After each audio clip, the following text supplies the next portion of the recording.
Tuloy pa rin ang ibang kaganapan sa loob ng bahay.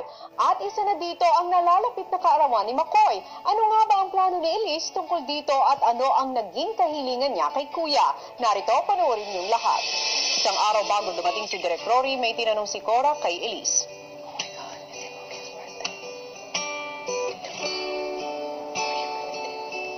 We have to make him a cake in the activity area.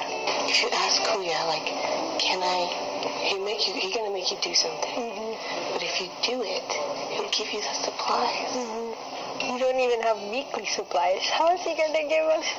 Do it. Kinangapunan lumapit si Elise kay Kuya. Ano yun? Kasi po, Kuya, dahil malapit na po yung birthday po ni Makoy po, gusto ko po sana siyang gawan ng cake po, Kuya.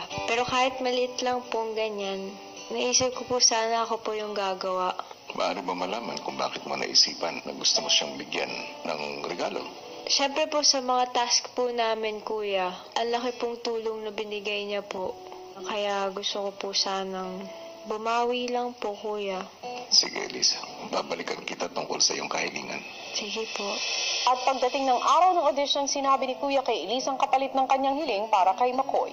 Maaari kitang pagbigyan ng mga ingredients para makagawa ka ng cake para sa kaibigan mo. At bilang kapalit sa iyong request, ikaw, Elise, ay magiging production assistant. Ikaw ang magiging bahala sa lahat ng mga pangangailangan ng production o ni Direk Rory. Sige po, Kuya. Nabigla lang po ako, Kuya. Bago ka maging production assistant, kailangan mo nang ipaalam ito sa iyong direktor, kay Direk Rory. At matutuloy lamang ito kapag pumayag siya. Abangan bukas! You all have to look at the script, study it, and work as a team para mabuo yung drama. Pag may isang gumanyan, that's it. Wala na. Sa gitna ng matinding task, paano nga ba ang gagawin ni Elise para ibigay ang gustong sorpresa para kay McCoy? Mag-a-apply po sana ako bilang production assistant po. Make sure that when I come back tomorrow, memorize nila lahat. Okay po. Haba-haba ng lines, 10 silang characters. I doubt kung mamememorize nila lahat yung mga linya nila. Good luck na lang sa kanya. Mokya!